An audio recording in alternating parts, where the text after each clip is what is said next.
Hi guys, welcome to dream journey vlog. ಹೇಗಿದ್ದೀರಾ ನೀವೆಲ್ಲರೂ? ನಾನು ಚೆನ್ನಾಗಿದ್ದೀನಿ, ನೀವು ಕೂಡ ಚೆನ್ನಾಗಿದ್ದೀರಾ ಅಂತ ಭಾವಿಸ್ತೀನಿ. ಇವತ್ತಿನ ವಿಡಿಯೋ ಸಲೂನಿಂದ ಸ್ಟಾರ್ಟ್ ಮಾಡಿದ್ದು. ನಾನು ಮೇಕಪ್ ಕ್ಲಾಸಸ್ ಕೂಡ ತಗೊಳ್ತೀನಿ. ಸೊ ಇವತ್ತೊಂದು ಮೇಕಪ್ ಕ್ಲಾಸಸ್ ಒಂದು 15 days ಇತ್ತು ನನಗೆ ಬುಕ್ ಮಾಡಿದ್ದು. ಈಗ ರೇನಿ ಸೀಸನ್ನಲ್ಲಿ ನಾನು ತಗೊಳ್ತೀನಿ. ಇವ್ರದ್ದು ಆಲ್ರೆಡಿ ಸಲೂನ್ ಉಂಟು, ಬಟ್ ಈಗ HD ಆಗಿರೋದ್ರಿಂದ ಹಳೆ ಟೈಮಲ್ಲಿ ಕಲ್ತದ್ದವರಿಗೆ ಯೂಸ್ ಆಗಲ್ಲ ಅಲ್ಲ. ಸೊ ಈಗ ಅವರಿಗೆ ಒಂದು ಎಕ್ಸ್ಟ್ರಾದಾದ ಕ್ಲಾಸ್ ಬೇಕಂತ ಅವರು ಕೇಳಿಕೊಂಡ್ರೆ ನಾವು ಕ್ಲಾಸಸ್ ಕೊಡ್ತೀವಿ. ಸೊ ಅದರದ್ದೇ ಕ್ಲಾಸಸ್ ನಡೀತಾ ಉಂಟು. ಸೊ ನಾವು ಕಲರ್ ಥಿಯರಿಯಿಂದ ಹಿಡಿದು ಏನಂತಾರೆ ನಮ್ಮ ಬ್ರಷಸ್ಸಿಂದ ಫೌಂಡೇಶನಿಂದ ಹೇಗೆ ಕಲರ್ ಮಿಕ್ಸ್ ಆಗೋದು ಅಥವಾ ಹೇಗೆ ಮಾಡ್ಬೋದು ಅದನ್ನೆಲ್ಲ ನಾವು ಕಲಿಸ್ತೀವಿ. ಯಾರಿಗಾದರೂ ಮೇಕಪ್ ಕೋರ್ಸಿದು ಇಂಟ್ರೆಸ್ಟ್ ಇದ್ದರೆ ನಮಗೆ ಕಾಂಟ್ಯಾಕ್ಟ್ ಮಾಡ್ಬೋದು. ಸೊ ಅದರ ಜೊತೆಗೆ ನಾವು ಬಿಸ್ನೆಸ್ ಮೈಂಡ್, ಇನ್ಸ್ಟಾಗ್ರಾಮ್ ಹ್ಯಾಂಡಲಿಂಗ್ ಎಲ್ಲನೂ ಕೂಡ ನಾನು ಪರ್ಸ್ನಲ್ ಯೂಸ್ ಮಾಡುವ ಕಿಟ್ಟಿಂದನೇ ನಾನು ಕಲಿಸೋದು. ಬೇರೆ ಸಪ್ರೇಟ್ ಕಿಟ್ ಅದು ಇದು ಅಂತ ಹೇಳಿ ಕಲಿಸಲಿಕ್ಕೆ ಹೋಗಲ್ಲ, ಯಾಕಂದರೆ ಅವರಿಗೆ ಹೆಲ್ಪ್ ಆಗಬೇಕು ನಾವು ಕಲಿಸಿದ ನಂತರ. ನಾನು ಅಗೇನ್ ಇಲ್ಲಿ ಕಲಿಸಲಿಕ್ಕೆ ಸ್ಟಾರ್ಟ್ ಮಾಡ್ತಾ ಇದ್ದೀನಿ. ಬಿಕಾಸ್ ಟೈಮ್ ವೇಸ್ಟ್ ಮಾಡುವಾಗೆ ಇಲ್ಲ. 15 daysಲ್ಲಿ ಎಷ್ಟು ಆಗ್ತದೆ ಅಷ್ಟು ಮುಗಿಸ್ಬೇಕಾಗ್ತದೆ. ಬೇಸಿಕ್ ಟು ಲೈಕ್ ಬ್ರೈಡಲ್ ಆಗಿರ್ಬೋದು. ನಾನು ಸ್ಟಾರ್ಟಿಂಗಲ್ಲಿಯೇ ಎಲ್ಲ ಜ್ಯುವೆಲ್ರಿ ಅದು ಇದು ಹಾಕಿ ಕಲಿಸಲಿಕ್ಕೆ ಹೋಗಲ್ಲ, ಬಿಕಾಸ್ ಸ್ಟಾರ್ಟಿಂಗ್ ವೇಸ್ಟ್ ಅವರಿಗೆ ನಾವು ಹಾಗೆ ಕಲಿಸಿದರೆ ಕೂಡ. ನೆಕ್ಸ್ಟ್ ಬಂದು ನನಗೆ ಒಂದು ನೋಟಿಸ್ ಬೋರ್ಡ್ ಟೈಪಲ್ಲಿ ಮಾಡಲಿಕ್ಕೆ ಹೇಳಿದ್ದೆ, ಅಂದರೆ ನಮಗೆ ಜ್ಯುವೆಲ್ರಿಯನ್ನು ಹ್ಯಾಂಗ್ ಮಾಡಲಿಕ್ಕೆ. ಈ ಮೊದಲು ಇಲ್ಲಿ ಗೌನ್ಗಳಿದ್ವು, ವೈಟ್ ಗೌನ್ ನೋಡಿರ್ಬೋದು, ಕಂಟಿನ್ಯೂ ಬ್ಲಾಗ್ ನೋಡೋರಿಗೆ ಗೊತ್ತಿರ್ಬೋದು. ನಾನಿಲ್ಲಿ ವೈಟ್ ಗೌನ್ಗಳನ್ನು ಇಡ್ತಾ ಇದ್ದೆ ರೆಂಟಿಗೆ ಅಂತ ಹೇಳಿ. ಈಗ ಗೌನ್ಗಳನ್ನು ತೆಗೆದು ನಾನು ಹೊನ್ನಾವರಕ್ಕೆ ಕೊಟ್ಟಿದ್ದೀನಿ. ಸೊ ಯಾರಾದರೂ ಹೊನ್ನಾವರ ಸೈಡ್ ಹತ್ತಿರದವರು ನೋಡ್ತಾ ಇದ್ದರೆ ಪ್ಲೀಸ್ ನನ್ನ ತಮ್ಮನನ್ನು ಕಾಂಟ್ಯಾಕ್ಟ್ ಮಾಡಿ ಅಥವಾ ನನ್ನನ್ನು ಕಾಂಟ್ಯಾಕ್ಟ್ ಮಾಡಿ. ಗೌನ್ಗಳು ಒಳ್ಳೆ ಗೌನ್ಗಳು ಇವೆ ಅಲ್ಲಿ. ಸೊ ಅದು ನಾನು ಅಲ್ಲಿ ರೆಂಟಿಗೆ ಕೊಡ್ತಿದ್ದೀನಿ. ಇವರು ಇಲ್ಲಿ ಹಾಕಲಿಕ್ಕೆ ಬಂದಿದ್ದಾರೆ. ಅವ್ರದ್ದು ಕೆಲಸ ಆಗ್ತಾನೆ ಉಂಟು ಅಲ್ಲಿ. ಫುಲ್ ಕೆಲಸ ಆದ ನಂತರ ಇದು ಈ ಥರ ಕಾಣಿಸ್ತಾ ಉಂಟು. ರೀಸನ್ ಇದು ಹಾಕಲಿಕ್ಕೆ ಏನಂತ ಹೇಳಿದರೆ, ನನ್ನ ಹತ್ರ ಗೋಲ್ಡ್ ಎಷ್ಟುಂಟು, ಹೇಗೆ ಕಾಣಿಸ್ತದೆ ಅಂತ ಹೇಳಿ ತೋರಿಸ್ಲಿಕ್ಕೆ ಒಂದು ಜನ ಬೇಕು. ಸೊ ಒಂದು ವೇಳೆ ನಾವು ಈ ಥರ ಹ್ಯಾಂಗ್ ಮಾಡಿ ಚೆನ್ನಾಗಿ ಇಟ್ಟಿದ್ರೆ ನೋಡುವ ಕ್ಲೈಂಟಿಗೆ ಕಾಣಿಸ್ತದೆ. ಬಂದ ತಕ್ಷಣ ಅವರಿಗೆ ಗೊತ್ತಾಗ್ತದೆ ಇಲ್ಲಿ ರೆಂಟೆಡ್ ಜ್ಯುವೆಲ್ರಿ ಉಂಟು ಅಂತ ಹೇಳಿ. ಒಂದು ಸ್ವಲ್ಪನಾದರೂ ಅವರು ಅದರಲ್ಲಿ ನೋಡ್ಕೊಳ್ತಾರೆ. ಒಂದು ಸ್ವಲ್ಪ ನಾವು ಒಳಗೆ ತೆಗೆದಿಟ್ಟರು ಪರವಾಗಿಲ್ಲ, ಬಟ್ ಒಂದು ಅಂದಾಜಾದರೂ ಬರ್ತದೆ ಅವರಿಗೆ, ಓಕೆ ಈ ಟೈಪಲ್ಲಿ ಉಂಟು ಅಂತ ಹೇಳಿ ಕಾಣಿಸ್ಲಿ. ನಾವು ಬ್ಯುಸಿ ಆದಾಗ ಸೀಸನ್ ಟೈಮಲ್ಲಿ ಕಷ್ಟ ಆಗ್ತದೆ ಅಂತ ಹೇಳಿ ಅದನ್ನು ತೆಗೆದು ನಾವು ಇದನ್ನು ಇಟ್ಟದ್ದು. ಈಗ ನೀತಾ ಸ್ಟಾರ್ಟ್ ಮಾಡ್ಕೊಂಡಿದ್ದಾಳೆ ಇಡಲಿಕ್ಕೆ. ಇವತ್ತು ಇಡೋದು ನೀತನ ಡ್ಯೂಟಿ. ಫಸ್ಟೇ ಪ್ಲ್ಯಾನ್ ಮಾಡ್ಕೊಂಡಿದ್ದೀವಿ ಹೇಗೆ ಇಡೋದು ಏನು ಕತೆ ಅಂತ. ಫಸ್ಟ್ ಅಂದ್ಕೊಂಡ್ವಿ ಸೆಟ್ಟಾಗಿಯೇ ಇಡೋದು ಅಂತ ಹೇಳಿ. ಈಗ ಏನಾಗಿದೆ ಅಂತ ಹೇಳಿದರೆ ಸೆಟ್ ಆಲ್ಮೋಸ್ಟ್ ಹೋಗಲ್ಲ. ಎಲ್ಲರೂ ಎಲ್ಲಾನು ಗೋಲ್ಡ್ ಹಾಕ್ಕೊಳ್ತಾನೆ ಇಲ್ಲ ಈಗ, ಬಿಕಾಸ್ ಟ್ರೆಂಡ್ ಹೋಗಿದೆ ಅಷ್ಟೆಲ್ಲ ಗೋಲ್ಡ್ ಹಾಕೋದು. ಒಬ್ಬೊಬ್ರು ಏನು ಮಾಡ್ತಾರೆ ಅಂತ ಹೇಳಿದರೆ ಶಾರ್ಟ್ ಮಾತ್ರ ಹಾಕ್ತಾರೆ, ಅವರು ಲಾಂಗ್ ಮಾತ್ರ ಹಾಕ್ತಾರೆ. ಶಾರ್ಟ್ ಲಾಂಗ್ ಎರಡೂ ಕೂಡ ಹಾಕ್ತಾರೆ, ಬಟ್ ಸಪೂರದಲ್ಲಿ ಹಾಕ್ತಾರೆ. ಇಲ್ಲಾಂದರೆ ಸ್ವಲ್ಪ ಜನ ಚೋಕರ್ ಮಾತ್ರ ಹಾಕ್ತಾರೆ. ಅದರಿಂದ ನಾವು ಇಲ್ಲ ನೀವು ಸೆಟ್ಟೇ ತೊಗೊಳ್ಬೇಕು ಅಂತ ಹೇಳಿದರೆ ಅದು ಆಗಲಿಕ್ಕಿಲ್ಲ. ಸೊ ಅದರಿಂದ ನಾವು ಸಪ್ರೇಟ್ ಕೂಡ ಕೊಡ್ತೀವಿ. ಬಟ್ ಈ ಥರ ಹ್ಯಾಂಗ್ ಮಾಡಿದರೆ ಏನಾಗ್ತದೆ, ಅವರಿಗೊಂದು ಈಸಿ ಆಗ್ತದೆ ಹೇಗೆ ಕಾಣಿಸ್ತದೆ ಅಂತ ಹೇಳಿ.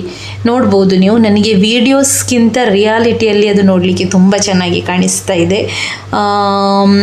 ಖುಷಿಯಾಯಿತು ನನಗೆ, ಮಾಡಿದ್ದಕ್ಕೆ ವರ್ತ್ ಉಂಟು ಅಂತ ಹೇಳ್ಬೋದು. ಸೊ ಹಾಗೆ ಆಗಿದೆ, ಸೂಪರ್ ಆಗಿದೆ. ಇಟ್ಟದ್ದು ಕೂಡ ಸೂಪರ್ ಆಗಿದೆ. ಮತ್ತು ನಿಜ ಹೇಳಬೇಕಂದ್ರೆ ಉಂಟಲ್ಲ, ನನ್ನ ಹತ್ರ ಎಷ್ಟು ರೆಂಟೆಡ್ ಗೋಲ್ಡ್ ಉಂಟು ಅಂತ ಹೇಳಿ ಕೂಡ ಗೊತ್ತಿರಲಿಲ್ಲ. ಇದು ರೆಂಟೆಡ್ ಗೋಲ್ಡ್ 1 ಗ್ರಾಮ್ ಇದು ಆಗ್ಬೋದಾ, ಮತ್ತು ಅಂದ್ಕೊಳ್ಬೇಡಿ ನನ್ನ ಹತ್ರ ಎಷ್ಟು ಗೋಲ್ಡ್ ಉಂಟು ಅಂತ ಹೇಳಿ. ಯಾವುದೋ ಒಂದು ಇನ್ಸ್ಟಾಗ್ರಾಮಲ್ಲಿ ವಿಡಿಯೋ ನೋಡಿದ್ದೆ, ಒಳ್ಳೆ ಗೋಲ್ಡ್ ಇದ್ದು ಹಾಕಿ ವಿಡಿಯೋ ಹಾಕ್ತಿದ್ರು. ಪಾಪ ಅವ್ರದ್ದೆಲ್ಲ ಗೋಲ್ಡ್ ಕಳ್ಳತನ ಆಗಿದೆ. ನಮ್ಮದು ಆರ್ಟಿಫಿಷಿಯಲ್ ಗೋಲ್ಡ್. 1 ಗ್ರಾಮ್ ಇದು ರೆಂಟಿದು. ನಾವು ಅದನ್ನು ಕೂಡ ಲಾಕ್ ಮಾಡಿ ಇಡ್ತೀವಿ, ಯಾಕಂತ ಹೇಳಿದರೆ ಸೇಫ್ಟಿಗೆ ಅಂತ ಹೇಳಿ. ಬಟ್ ನೋಡಿ, ಚೆಕ್ ಮಾಡಿ.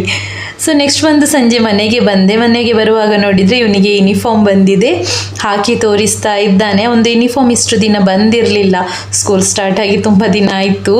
ಬಟ್ ಅವ್ರದ್ದು ಹೊಸದು ಸ್ಕೂಲ್ ಆಗಿರೋದ್ರಿಂದ ಅವರಿಗೆ ಕೂಡ ಮ್ಯಾನೇಜ್ಮೆಂಟಿಗೆ ಸ್ವಲ್ಪ ಟೈಮ್ ತಗೊಳ್ತದೆ, ಕಾಮನ್ ಅದು.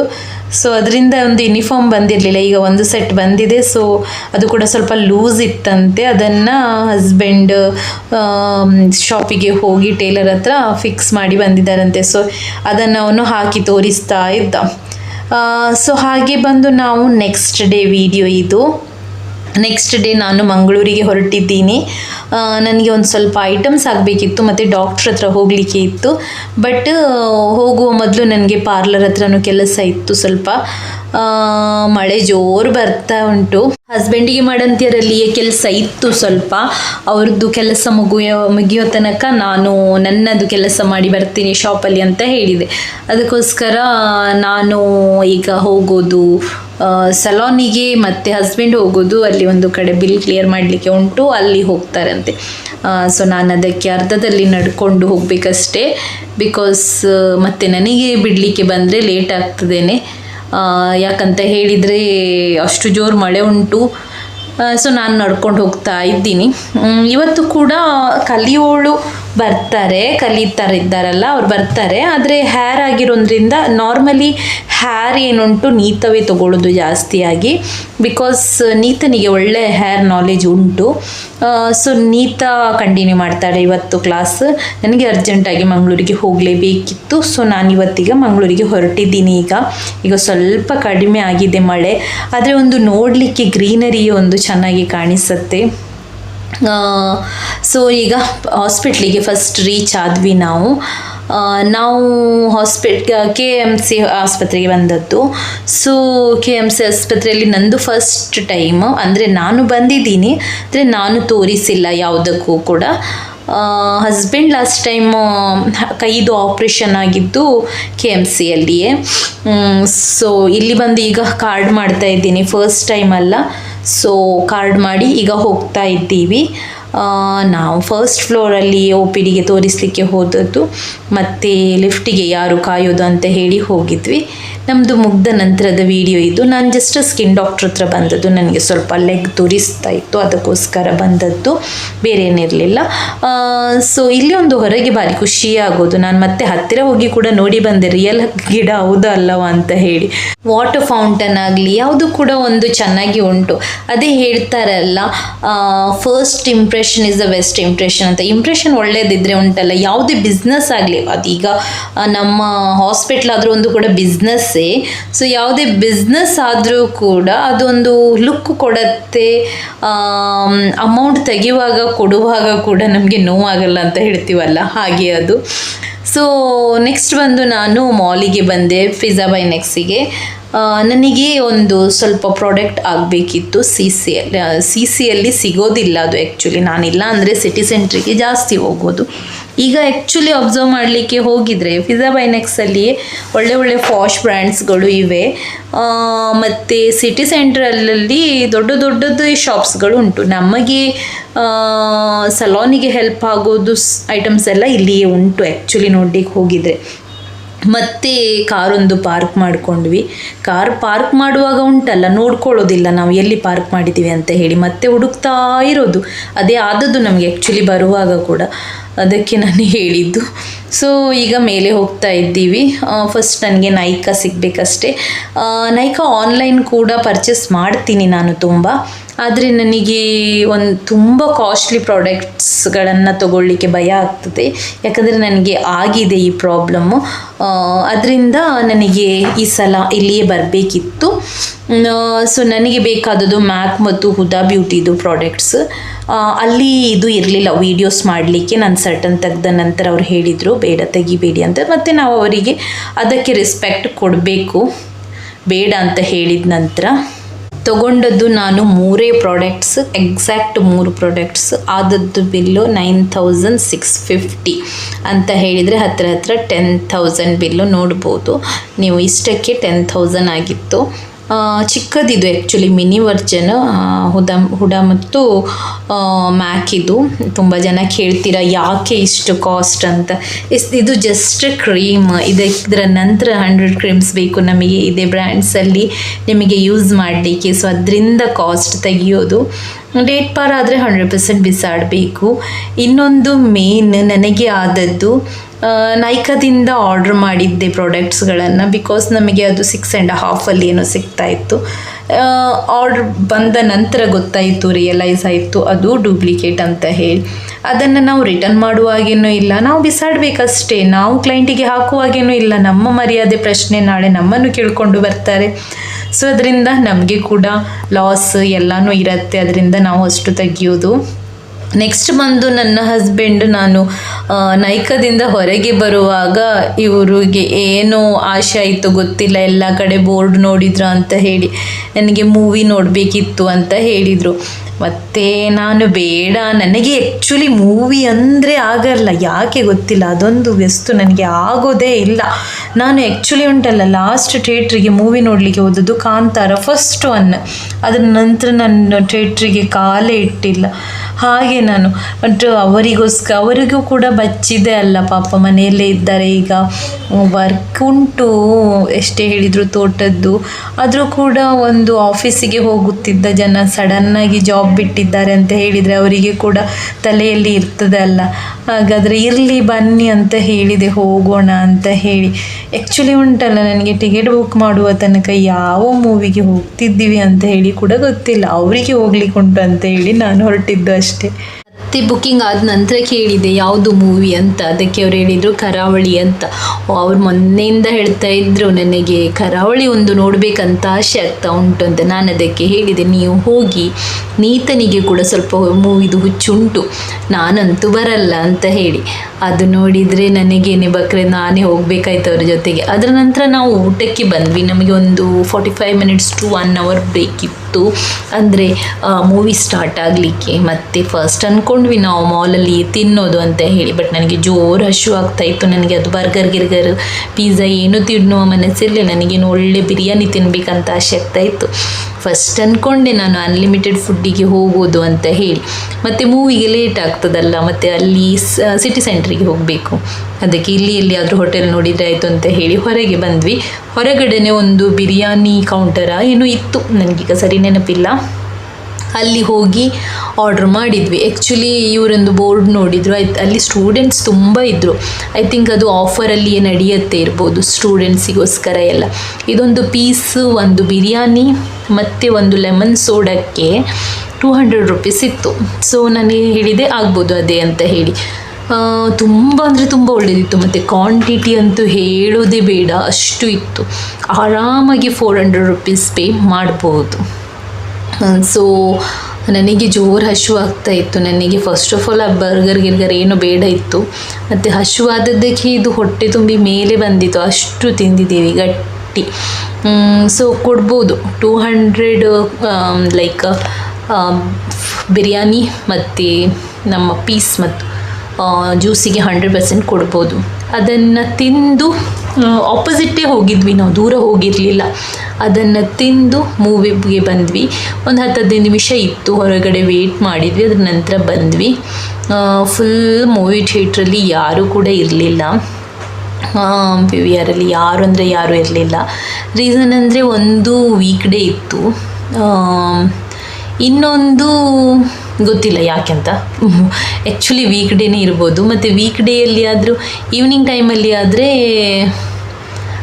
ಸ್ವಲ್ಪ ಜನ ಇರ್ಬೋದು. ಈಗ ಅಂದರೆ ಇದು ನಾವು ಯಾವತ್ತು 1:45 1 o'clock ಏನೋ ಶೋಗೆ ಹೋದದ್ದು, ಆಗ ಯಾರು ಇರ್ತಾರೆ ಅಂತ ಹೇಳಿ.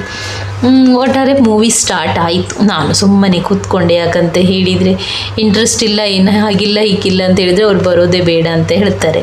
ಮತ್ತು ಮೂವಿ ಸ್ಟಾರ್ಟ್ ಆಯಿತು. ಬಟ್ ಅವರಿಗೆ ಕೂಡ ಈ ಮೂವಿ ಇಷ್ಟ ಆಗಿಲ್ಲ ಆಗ್ಬೋದಾ. ನಾನು ಸುಮ್ಮನಿದ್ದೆ. ಮತ್ತು ನಾನು ಹೇಳಿದರೆ ಏನಿಸ್ತದೆ, ಇವಳಿಗೆ ಬರಲಿಕ್ಕೇ ಬೇಡ ಇತ್ತು, ಅದಕ್ಕೆ ಅವರು ನನಗೆ ಹೀಗೆ ಹೇಳ್ತಿದ್ದಾರೆ ಅಂತ ಹೇಳಿ. ಅದು ನೋಡಿದರೆ ಅವರಿಗೆ ಕೂಡ ಅನಿಸಿತಂತೆ ಬೇಡ ಇತ್ತು ಈ ಮೂವಿಗೆ ಬರೋದು ಅಂತೇಳಿ. ನನಗೇನು ಮೂವಿ ಫ್ಯಾನ್ ಅಲ್ಲ ನಾನು, ಬಟ್ ನನಗೇನು ಇದು ಎಂಡಿಂಗ್ ಮತ್ತು ಬಿಗಿನಿಂಗ್ ಏನಷ್ಟು ಇಷ್ಟ ಆಗಿಲ್ಲ. ಅದರ ನಂತರ ಮೂವಿ ಮುಗಿಸಿ ಬಂದ್ವಿ. ಈಗ ಹೋಗಬೇಕು ಮನೆಗೆ. ಮಗನಿಗೆ ಇವತ್ತು ನೀತಾ ಪಿಕಪ್ ಮಾಡ್ತಾಳೆ ಯಾಕಂತ ಹೇಳಿದರೆ ನಮಗೆ ಲೇಟ್ ಆಗ್ತದೆ, ಮೂವಿ ನೋಡಿಯೇ ಲೇಟ್ ಆಗ್ತದೆ ಅಂತ ಹೇಳಿ ಗೊತ್ತಿತ್ತು. ಮಾತ್ರ ತುಂಬ ಸಮಯದ ನಂತರ ಮಗನನ್ನು ಬಿಟ್ಟು ಬರೋದ್ರಿಂದ ಅವನು ಅಳ್ತಾನೆ ಅಂತಲೂ ಕೂಡ ಗೊತ್ತಿತ್ತು. ನೋಡಿ ಈಗ ಸ್ಟಾರ್ಟ್ ಮಾಡ್ಕೊಂಡಿದ್ದೀವಿ ಗಾಡಿ ಹುಡುಕುವ ಕೆಲಸವನ್ನು. ಇದೇ ನಮ್ಮದು, ಎಲ್ಲಿ ಹೋದರೂ ಕೂಡ ಇದೆ. ನಾವು ಬ್ಯಾಂಗ್ಳೂರಿಗೆ ಲಾಸ್ಟ್ ಟೈಮ್ ಹೋದಾಗ ಕೂಡ ಇದೇ ಆಗಿತ್ತು ನಮ್ಮದು, ಗಾಡಿ ಹುಡುಕೋದು. ಎಲ್ಲಿ ಪಾರ್ಕ್ ಮಾಡಿದ್ದೀವಿ, ಯಾವ ಲೈನಲ್ಲಿ ಪಾರ್ಕ್ ಮಾಡಿದ್ದೀವಿ ಅಂತ ಕೂಡ ನೆನಪಿರೋದಿಲ್ಲ. ಅದ ನಂತರ ನಂದೊಂದು ಬ್ಯಾಗ್, ಟೋಟ್ ಬ್ಯಾಗ್ ತೊಗೊಂಡಿದ್ದೆ ಟ್ರೆಂಡ್ಸಲ್ಲಿ, ಲಾಸ್ಟ್ ಟೈಮ್ ಕೂಡ ಹೇಳಿದ್ದೆ ನಾನು. ಅದು ಹೆವಿ ತುಂಬಿಸಿ ಕಟ್ಟಾಗಿದೆ. ಬಟ್ ನನಗೆ ಬಿಸಾಡಲಿಕ್ಕೆ ಬೇಡ, ಯಾಕಂತ ಹೇಳಿದರೆ ಒಳ್ಳೆ ತುಂಬುತ್ತೆ, ಅದರಲ್ಲಿ ಏನು ತುಂಬಿದರೂ ತುಂಬಿಕೊಳ್ಳುತ್ತದೆ. ಸೊ ಶೂ ಸ್ಟಿಚ್ ಮಾಡೋರ ಹತ್ರ ಕೇಳಿದ್ವಿ, ಸ್ಟಿಚ್ ಮಾಡ್ತೀರಾ ಅಂತ ಹೇಳಿ. ಅವ್ರು ಹೇಳಿದರು ಇಲ್ಲ, ಅಲ್ಲಿ ಬ್ಯಾಗ್ ಸ್ಟಿಚ್ ಮಾಡುವವರೇ ಇದ್ದಾರೆ, ಅವ್ರ ಹತ್ರ ಕೇಳಿ ಅಂತ ಹೇಳಿದರು. ಸೊ ಅದರಿಂದ ನಾವು ಈಗ ಬ್ಯಾಗ್ ಸ್ಟಿಚ್ ಮಾಡಲಿಕ್ಕೆ ಬಂದಿದ್ದೀವಿ. ಸ್ಟಿಚ್ ಆದರೆ ಒಳ್ಳೆಯದು ಅಂತ ಹೇಳಿ ಬಂದೆ. ಅವ್ರು ಮತ್ತೆ ಹೇಳಿದರು ಕಟ್ ಮಾಡಿ ಸ್ಟಿಚ್ ಮಾಡಬೇಕಾಗ್ತದೆ, ಬಟ್ ಗಿಡ್ಡ ಆಗ್ತದೆ, ಆಗ್ಬೋದಾ ಅಂತ. ಸೊ ನಾನು ಹೇಳಿದೆ ಬಿಸಾಡೋದಕ್ಕಿಂತ ನೀವು ಕಟ್ ಮಾಡಿ ಸ್ಟಿಚ್ ಮಾಡಿದರೂ ಆಗ್ಬೋದು. ಸೊ ಇದು ಆ್ಯಕ್ಚುಲಿ ನಾನು ತೊಗೊಂಡದ್ದು ಕ್ವಾಲಿಟಿ ವೈಸ್ ಒಳ್ಳೆಯದುಂಟು ಅಂತ ಹೇಳಿ. ಬಟ್ ಅವ್ರು ಮತ್ತೆ ಹೇಳಿದರು ಇಲ್ಲ, ಇದು ರ್ಯಾಗ್ಸಿನ್ ಬಟ್ಟೆಯಲ್ಲಿ ಮಾಡಿ ನಿಮ್ಮನ್ನು ಮಂಗ ಮಾಡಿದ್ದು, ಲೆದರ್ ಟೈಪಲ್ಲಿ ಏನಿಲ್ಲ ಇದು ಅಂತ ಹೇಳಿ. ನಾನು 3500 ಆಫರಿಗೆ ಸಿಕ್ಕಿದೆ ಅಲ್ಲ, 1700 ಅಂತ ಹೇಳಿ ತೊಗೊಂಡಿದ್ದು. ಮೇ ಬಿ ಇರ್ಬೋದು, ಅದರದ್ದು ರೇಟೇ 1700 ಇರ್ಬೋದು. ನಮಗೆ ಹಾಗೇನೆಲ್ಲ ಹುಡುಗಿಯರಿಗೆ ಅಂತಲ್ಲ, ಎಲ್ಲರಿಗೂ ಆಫರ್ ಅಂತ ಹೇಳಿದ ತಕ್ಷಣ ಮೊದಲೇ ಓಡೋದು. ಅದರ ನಂತರ ನಾವು ಮನೆಗೆ ಕಾಲ್ ಮಾಡಿದ್ವಿ. ಮಗನಿಗೆ ರೀಚ್ ಆದಾಗ ಅವನು ತುಂಬ ಅಳ್ತಾನೆ ಇದ್ದ. ಅದಕ್ಕೆ ನಾನು ಹೇಳಿದೆ ನಿನಗೆ ಆ್ಯಂಬುಲೆನ್ಸ್ ತರ್ತೀನಿ ಬರುವಾಗ ಅಂತ ಹೇಳಿ. ಮತ್ತೆ ನಾವು ಒಂದು ಕಡೆ ಗಾಡಿ ಪಾರ್ಕ್ ಮಾಡಿ ಒಳಗಿನ ರೋಡಲ್ಲಿ ಹೋಗಿ ಆ್ಯಂಬುಲೆನ್ಸ್ ಹುಡುಕ್ತಾ ಇದ್ವಿ. ಎಲ್ಲಿ ಕೂಡ ಸಿಗ್ತಾ ಇರಲಿಲ್ಲ. ಎಟ್ ದ ಎಂಡ್ ಒಂದು ಕಡೆ ಒಂದು ಆ್ಯಂಬುಲೆನ್ಸ್ ಸಿಕ್ಕಿತ್ತು. ಆದರೆ ಅವನಿಗೆ ಬಾಗಿಲು ತೆಗೆದು ಸೌಂಡು ಕೂಡ ಬರುವಂಥದ್ದು ಆ್ಯಂಬುಲೆನ್ಸ್ ಬೇಕಿತ್ತು. ಎಟ್ ದ ಎಂಡ್ ಬಾಗಿಲು ತೆಗಿಲಿಕ್ಕಂತೂ ಸಿಕ್ಕಿಲ್ಲ, ಬಟ್ ಲೈಟ್ ಮತ್ತು ಸೌಂಡ್ ಬರುವಂಥದ್ದು ಸಿಕ್ಕಿತ್ತು. ನಾನು ಮತ್ತೆ ಹೇಳಿದೆ ಹಸ್ಬೆಂಡ್ ಹತ್ರ, ಸಾಧ್ಯ ಇಲ್ಲ, ಈಗ ಹೊರಡೋಣ, ಲೇಟ್ ಆಗಿದೆ ಅಂತ ಹೇಳಿ ಈ ಆ್ಯಂಬುಲೆನ್ಸನ್ನು ಈಗ ಎತ್ಕೊಂಡು ಹೋಗ್ತಾ ಇದ್ದೀವಿ. ಇದರಲ್ಲಿ ಸೌಂಡ್ ಬರ್ತದೆ, ಬಟ್ ಬಾಗಿಲು ಓಪನ್ ಆಗಲ್ಲ. ಸೊ ನಾವು ಪಾರ್ಕ್ ಕೂಡ ತುಂಬ ದೂರ ಮಾಡಿದ್ವಿ. ನಡೆದು ಸುಸ್ತಾಯಿತು. ಸುಮ್ಮನೆ ಗಾಡಿ ತೊಗೊಂಡು ಬರ್ಬೋದಿತ್ತು ಅಂತ ಅನಿಸಿತು. ಮಾತ್ರ ಫುಲ್ ರೌಂಡ್ ಹೊಡೆದು ಬರಬೇಕು. ಅದಕ್ಕೋಸ್ಕರ ನಾವು ಒಳಗಿನ ರೋಡಿಂದ ಬಂದಿದ್ವಿ. ಮತ್ತು ನನಗೆ ಒಂದು ಈ ಸೈಡ್ ಬಂದರೆ ಒಂದು ಪಾನಿಪುರಿ ತಿನ್ನಲೇಬೇಕು, ಇಲ್ಲಾಂದರೆ ನನಗೆ ಮನೆಗೆ ಹೋದ ನಂತರ ಅದು ಕನಸಲ್ಲಿ ಬರ್ತಾ ಇರ್ತದೆ ನಾನು ಪಾನಿಪುರಿ ತಿಂದಿಲ್ಲ ಅಂತ ಹೇಳಿ. ಸೊ ಮತ್ತೆ ಅಲ್ಲಿ ಒಂದು ಪಾನಿಪುರಿ ತಿನ್ನಲಿಕ್ಕೆ ನಿಂತ್ವಿ. ನನ್ನ ಹಸ್ಬೆಂಡ್ ತಿನ್ನಲ್ಲ, ನಾನು ಈ ಮೊದಲು ಕೂಡ ಹೇಳಿದ್ದೀನಿ ನಿಮಗೆ. ರೋಡ್ ಸೈಡಲ್ಲಿ ತಿನ್ನಲ್ಲ ಅಂತ ಅಲ್ಲ, ತಿಂತಾರೆ ಅವ್ರು. ಈ ಥರ ಸಪ್ರೇಟ್ ಹೀಗೆ ನೀರಲ್ಲಿ ಕೈಯಲ್ಲಿ ಹಾಕಿ ಹಾಗೆ ಕೊಡ್ತಾರಲ್ಲ, ಹಾಗೆ ತಿನ್ನಲ್ಲ. ನಾನು ಹೇಳೋದು ಅವರಿಗೆ ಹ್ಯಾಂಡ್ ಗ್ಲೌಸ್ ಹಾಕ್ತಾರೆ ಪಾಪ ಅಂತೇಳಿ, ಅವ್ರು ಕೇಳೋದಿಲ್ಲ. ಆದರೆ ಉಂಟಲ್ಲ ಪುರಿ ತಿನ್ನುವ ಚಕ್ಕರಲ್ಲಿ ಎಷ್ಟು ಜೋರು ಮಳೆ ಬಂತು, ಓಡಿ ಬಂದ್ವಿ ಅಂದರೆ ಒಂದು 2 ನಿಮಿಷ ಮತ್ತೆ ಓಡಿದರೆ ನನಗೆ ಹಾರ್ಟ್ ಅಟ್ಯಾಕ್ ಆಗ್ತಿತ್ತು ಏನೋ, ಅಷ್ಟು ಓಡಿದ್ದೀನಿ. ಈಗ ಸ್ವಲ್ಪ ಕಡಿಮೆಯಾಗಿದೆ ಆ್ಯಕ್ಚುಲಿ. ಗಾಡಿಗೆ ಬಂದು ಕೂತ್ಕೊಳ್ಳುವಾಗ ತುಂಬ ಜೋರಿತ್ತು. ನಂದು ಒಳ್ಳೆ ಎಕ್ಸಸೈಸ್ ಆದಾಗೆ ಆಯಿತು, ಅಷ್ಟು ಓಡಿ ಬಂದು ಓಡಿದ್ದೀವಿ. ಅದ ನಂತರ ಈಗ ಹೋಗ್ತಾ ಇದ್ದೀವಿ. ಈಗ ಸ್ವಲ್ಪ ಕಡಿಮೆ ಆಗಿದೆ ಮಳೆ.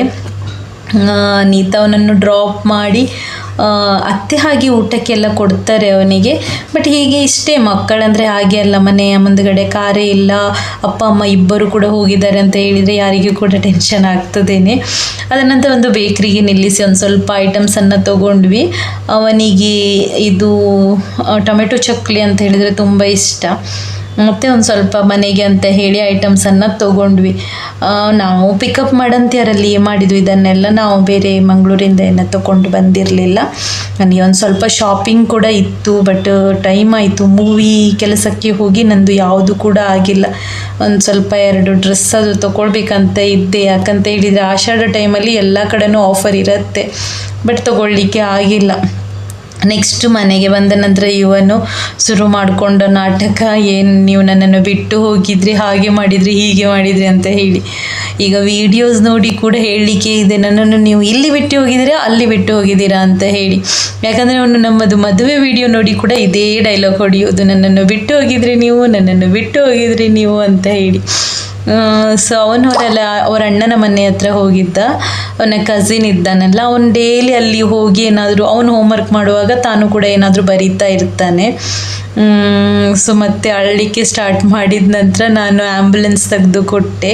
ಅದರ ನಂತರ ಮತ್ತೆ ಮುಗೀತು, ಅದು ಅತ್ತದೆಲ್ಲ ಮುಗೀತು. ಅವನಿಗೆ ಮಕ್ಕಳಿಗೆ ಹಾಗೆ ಅಲ್ಲ ಅತ್ತ, ಮತ್ತೆ ಅದು ಬಾಯ್ ಬೇಕು ಮಕ್ಕಳಿಗೆ ಹೇಳೋದೇ ಬೇಡ, ಒಂದು ವೆಹಿಕಲ್ ಸಿಕ್ಕಿದರೆ ಮುಗೀತು, ಮತ್ತು ಯಾರೂ ಕೂಡ ಬೇಡ. ಸೊ ಅದರ ನಂತರ ಖುಷಿ ಆಯಿತು ಅವನಿಗೊಂದು. ಅದು ಮಾತ್ರ ನನ್ನ ಮಗ ಉಂಟಲ್ಲ, ಒಂದು ಐಟಮ್ ಕೊಟ್ಟರೆ ಅದು ಹೊಡೆದು ಇದ್ರದ್ದು ಜೀವ ಹೋಗುವ ತನಕ ಆಟ ಆಡ್ತಾನೆ. ಬಟ್ ಬೇರೆದು ಏನು ಕೂಡ ಮುಟ್ಟಲ್ಲ. ಅದು ಸಿಕ್ಕಿದ ನಂತರ ಅದು ಮುಗಿದು ಸತ್ತೋಗ್ಬೇಕು ಆ ಗಾಡಿ, ಅಲ್ಲಿ ತನಕ ಅದನ್ನು ಅದೇ ಯೂಸ್ ಮಾಡೋದು. ನೆಕ್ಸ್ಟ್ ಇನ್ನೊಂದು ನಾನು ಶೂ ಸ್ಟ್ಯಾಂಡನ್ನು ಮಾಡಲಿಕ್ಕೆ ಕೊಟ್ಟಿದ್ದೆ, ಅದು ನನಗೆ ತೋರಿಸಲಿಕ್ಕೆ ನೆನಪಿಲ್ಲ ನಿಮಗೆ. ಹೊಸದೊಂದು ಶೂ ಸ್ಟ್ಯಾಂಡ್ ಮಾಡಂತ್ಯಾರಲ್ಲಿ ಮಾಡಿಸಿದ್ದೆ, ಒಳ್ಳೆಯದಾಗಿದೆ. ನೀವು ಕೂಡ ವೆಲ್ಡಿಂಗ್ ಶಾಪಲ್ಲಿ ಈ ಥರ ಮಾಡಿಸ್ಬೋದು. ರೀಸನ್ ಅಂತ ಹೇಳಿದರೆ, ನಾನು ಆನ್ಲೈನಿಂದನೂ ತರಿಸಿದ್ದೆ, ಶಾಪಿಂದನೂ ತಂದಿದ್ದೀನಿ ಶೂ ಸ್ಟ್ಯಾಂಡನ್ನು. ಅದು ತುಂಬ ಸಮಯ ಬರೋದಿಲ್ಲ, ಇದು ಒಳ್ಳೆ ಗಟ್ಟಿ ಉಂಟು. ನಾನು ಹೈಟ್ ಲೆಂತ್ ಆಲ್ರೆಡಿ ಹೇಳಿದ್ದೆ. ಬುಷ್ ಒಂದು ಕೊಟ್ಟಿಲ್ಲ ಅವರು ಕೊಡ್ತೀನಿ ಅಂತ ಹೇಳಿದರು, ಅಂತ ಇರಲಿಕ್ಕೆ ಕೂಡ ಹೋಗಿದ್ದು ಮರ್ತೋದೆ. 4200 ಏನೋ ಆಗಿದೆ MRP. ಬಟ್ ತುಂಬ ಗಟ್ಟಿ ಉಂಟು, ಹಾಳಾಗಲಿಕ್ಕೆ ಇಲ್ಲ ಇಷ್ಟು ಬೇಗ. ಸೊ ಈ ಥರ ಒಂದು ಟ್ರೈ ಮಾಡ್ಬೋದು ನೀವು. ಸೊ ಗೈಸ್, ಈ ವಿಡಿಯೋ ನಿಮಗೆ ಇಷ್ಟ ಆಗಿದೆ ಅಂತ ಅಂದ್ಕೊಳ್ತೀನಿ. ಇಷ್ಟ ಆದಲ್ಲಿ ಲೈಕ್ ಮಾಡಿ, ಶೇರ್ ಮಾಡಿ, ಕಮೆಂಟ್ ಮಾಡಿ, ಹಾಗೆ ಸಬ್ಸ್ಕ್ರೈಬ್